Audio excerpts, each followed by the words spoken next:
Hello നമസ്കാരം. Sounder കിച്ചണിലേക്ക് എല്ലാവർക്കും സ്വാഗതം. നമുക്കിന്ന് രാവിലേക്ക് ബ്രേക്ക്ഫാസ്റ്റിന് പറ്റിയ ഒരു അടിപൊളി ഓട്സ് ഉപ്പുമാവും പിന്നെ നമുക്ക് ലഞ്ചിന് ചാറ് കറിയായിട്ട് കൂട്ടാൻ ഒരു അങ്കമാലി മാങ്ങാക്കറിയുടെയും റെസിപ്പി കണ്ടു നോക്കാം. അപ്പോൾ നമുക്ക് ഉച്ചക്കലത്തെ ചാറ് കറിയായിട്ട് അങ്കമാലി മാങ്ങക്കറിയും പിന്നെ കപ്പ മെഴുക്ക് പുരട്ടി വെച്ചതും മീൻ വറുത്തതും കൂടിയായിരുന്നു. അപ്പോൾ ഞാൻ അതൊന്നും ഡീറ്റെയിൽ ആയിട്ട് കാണിക്കാനുള്ള നമുക്ക് രാവിലത്തെ ബ്രേക്ക്ഫാസ്റ്റിന് ഓട്സ് ഉപ്പുമാവാണ് ഉണ്ടാക്കുന്നത്. അപ്പോൾ കോക്രോട്സിൻ്റെ ഓട്സാണ് ഞാൻ എടുക്കുന്നത്. അപ്പോൾ അത് നമുക്കൊരു 1.5 കപ്പ് എടുക്കാം. നമ്മുടെ എത്ര ആളുകളുണ്ട് അതിനുള്ള ആവശ്യത്തിനനുസരിച്ച് നമുക്ക് ഓട്സ് എടുക്കാം. അപ്പോൾ നമ്മൾ ഈ ഓട്സ് ആ കപ്പിൽ 1.5 കപ്പ് ഓട്സ് എടുത്തിട്ട് നമുക്കതൊന്ന് ചെറുതായിട്ട് ഫ്രൈ ചെയ്തെടുക്കണം. അപ്പോൾ അതിനുവേണ്ടി ഇൻഗ്രീഡിയൻസ് ഒരു വലിയ സവാളയുടെ പകുതി, പിന്നെ ഒരു പകുതി നമുക്ക് കട്ട് ചെയ്തെടുക്കാം, പിന്നെ 2-3 ബീൻസ് ചെറുതാക്കി അരിഞ്ഞത്, പിന്നെ ഒരു ക്യാരറ്റിൻ്റെ പകുതി, കുറച്ച് മല്ലിയില, പിന്നെ 2-3 പച്ചമുളക്, ഒരു കഷ്ണം ഇഞ്ചി, ഇത്രയും കൂടി അരിഞ്ഞ് നമുക്ക് കട്ട് ചെയ്ത് മാറ്റി വയ്ക്കാം.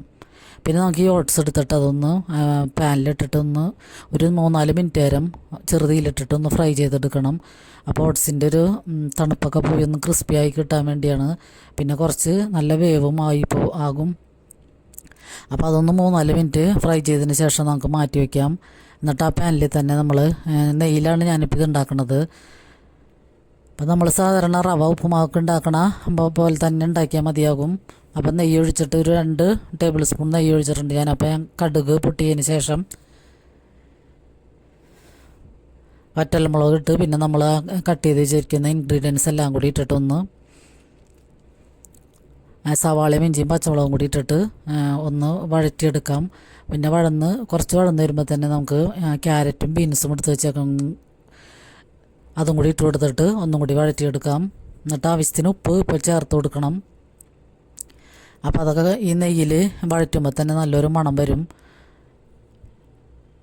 പിന്നെ നമുക്ക് ആവശ്യമുള്ള നട്ട്സ് ഏതെങ്കിലും വേണമെങ്കിൽ അതൊക്കെ ഇട്ട് കൊടുക്കാൻ. ഇപ്പോൾ കുറച്ച് കപ്പലണ്ടിയാണ് ഇട്ട് കൊടുക്കുന്നത്. പിന്നെ നമുക്ക് ബദാമോ പിസ്തയോ അങ്ങനെ എന്തെങ്കിലും കശുവണ്ടിയോ എന്തെങ്കിലുമൊക്കെ ആവശ്യമുണ്ടെങ്കിൽ അതൊക്കെ നമുക്കൊന്ന് ക്രഷ് ചെയ്തിട്ട് കൊടുക്കാം. ഞാനിപ്പോൾ വറുത്ത കപ്പലണ്ടി കുറച്ച് ഇട്ട് കൊടുക്കുന്നുണ്ട്. അത് ക്രഷൊന്നും ചെയ്തില്ല. അപ്പോൾ അതൊക്കെ ഒന്ന് ഇട്ട് വഴറ്റിയതിന് ശേഷം നമുക്ക് വെള്ളം ഒഴിച്ചു കൊടുക്കാം. അപ്പോൾ ഞാൻ ഈ ഓട്സ് എടുത്ത കപ്പിൽ തന്നെ ഒരു 2 കപ്പോളമാണ് വെള്ളം ഒഴിച്ചു കൊടുക്കുന്നത്. 1.5 കപ്പ് ഓട്സിന് 2 കപ്പ് വെള്ളമാണ് ഞാൻ ഒഴിച്ചു കൊടുക്കുന്നത്. അപ്പോൾ വെള്ളം ഇച്ചിരി കൂടിയാലും കുഴപ്പമില്ല, നമ്മൾ ചെറുതിയിലിട്ടിട്ട് ഒന്ന് വേവിച്ചെടുത്താൽ മതിയാകും. പിന്നെ ഞാൻ ഇതിലേക്ക് കോക്കനട്ട് പൗഡർ 2 ടീസ്പൂൺ ചേർത്ത് കൊടുക്കുന്നുണ്ട്.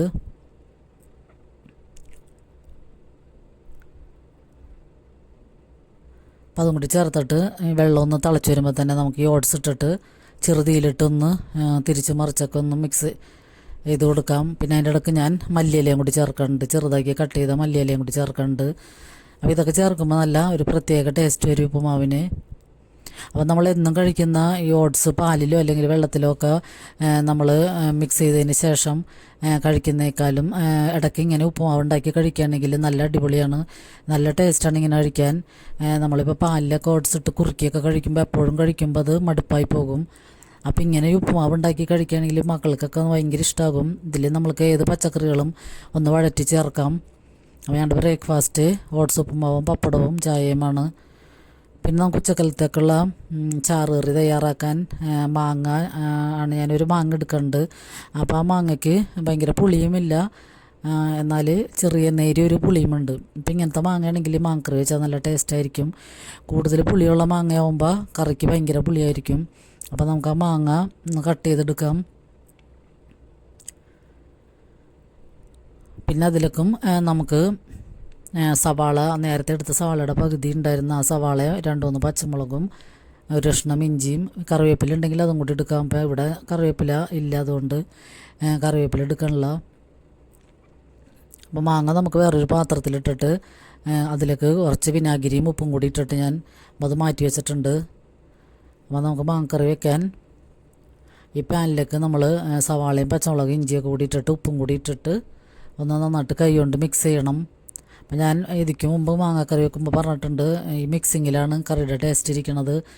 സവാളയും പച്ചമുളക് കൂടി ഇട്ട് നന്നായിട്ട് ഉപ്പിട്ടിട്ട് നമ്മുടെ കൈ കൊണ്ട് തന്നെ നന്നായിട്ട് മിക്സ് ചെയ്യണം. അതിനുശേഷം നമുക്ക് പൊടികൾ ഇട്ട് കൊടുക്കാം. ഒരു ടീസ്പൂൺ മുളക് പൊടിയും 2 ടീസ്പൂൺ മല്ലിപ്പൊടിയും 1/2 ടീസ്പൂൺ മഞ്ഞൾപ്പൊടിയും മാത്രം ചേർത്ത് കൊടുത്താൽ മതിയാകും. എന്നിട്ട് നന്നായിട്ട് മിക്സ് ചെയ്യാം. പിന്നെ വെളിച്ചെണ്ണ ഒഴിച്ച് കൊടുക്കണം. അപ്പോൾ ഇവിടെ വെളിച്ചെണ്ണ കട്ട ഒടിച്ചിരിക്കണ കാരണം അതൊരു ടീസ്പൂൺ, ഒരു ടേബിൾ സ്പൂൺ വെളിച്ചെണ്ണയും കൂടിയും ഇതിലേക്ക് ഇട്ടിട്ട് അതും കൂടി മിക്സ് ചെയ്യുന്നുണ്ട്. പിന്നെ നമുക്ക് മാങ്ങ വിനാഗിരിയിലിട്ട് വെച്ചേക്കണം മാങ്ങയും കൂടി ഇട്ട് ഒന്ന് മിക്സ് ചെയ്യാം. പിന്നെ ഇവിടെ കോക്കനട്ട് മിൽക്ക് പൗഡറാണ്, നമ്മൾ തേങ്ങാപ്പാലിന് പകരം അതാണ് ഉപയോഗിക്കുന്നത്. അതും ടേസ്റ്റ് വ്യത്യാസമൊന്നുമില്ല, നല്ല അടിപൊളി ടേസ്റ്റാണ്. നമ്മൾ നാട്ടിൽ തേങ്ങാപ്പാലൊക്കെ പിഴിഞ്ഞ് കറി വെക്കണ പോലെ തന്നെയുള്ള നല്ല ടേസ്റ്റ് ഉണ്ട്. അപ്പം ഞാൻ ആദ്യം ഒരു 3 table spoon coconut milk powder ചെറു ചൂടുവെള്ളത്തിൽ കലക്കിയിട്ട് അത് ആദ്യം ഒഴിച്ചു കൊടുക്കുന്നുണ്ട്. പിന്നെ കുറച്ച് വെള്ളവും കൂടി ഒഴിച്ച് പാകത്തിന് ഉപ്പും കൂടി ചേർത്തിട്ട് നമുക്ക് ആദ്യം ഒന്ന് അടപ്പത്ത് വയ്ക്കാം.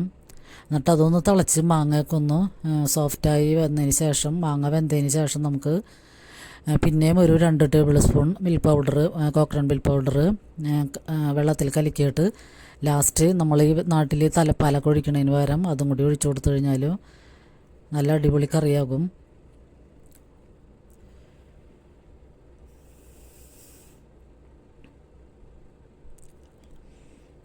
അപ്പോൾ ഇതൊന്ന് തിളച്ച് വന്ന് മാങ്ങയൊക്കെ ഒന്ന് വാടി വെന്തതിന് ശേഷം നമുക്ക് ആ രണ്ടാമത് കലക്കിയ പാലും കൂടി ഒഴിച്ചു കൊടുക്കാം. എന്നിട്ട് നമുക്ക് കുറച്ച് ചെറിയ ഉള്ളി എടുത്തിട്ട് അരിഞ്ഞ് വെളിച്ചെണ്ണയിൽ മൂപ്പിച്ചിട്ട് കഴിഞ്ഞാൽ നമ്മളുടെ അടിപൊളി അങ്കമാലി മാങ്ങക്കറി റെഡിയാണ്. അപ്പോൾ ഞങ്ങളുടെ ഉച്ചക്കലത്തെ ചാറുകറി ഇവിടെ റെഡിയായി. അപ്പോൾ നമ്മൾ നാട്ടിൽ വെക്കണ പോലെ തന്നെ നല്ല അടിപൊളി ടേസ്റ്റ് ഉണ്ടായിരുന്നു ഈ കറിക്ക്. ഞാനിവിടെ വന്നതിന് ശേഷം ആദ്യമായിട്ടാണ് ഈ മാങ്ങക്കറി വെക്കണത്. മീനും മാങ്ങയും കൂടിയൊക്കെയാണ് എപ്പോഴും വെക്കാറുള്ളത്. അപ്പോൾ വീഡിയോ കണ്ട് ഇഷ്ടപ്പെടുകയാണെങ്കിൽ നിങ്ങൾ ഒന്ന് സപ്പോർട്ട് ചെയ്യാൻ മറക്കല്ലേ. ലൈക്ക് ചെയ്തും കമൻറ്റ് ചെയ്തും സബ്സ്ക്രൈബ് ചെയ്ത് കാണുന്നവരുണ്ടെങ്കിൽ സബ്സ്ക്രൈബ് ചെയ്തും സപ്പോർട്ട് ചെയ്യണേ.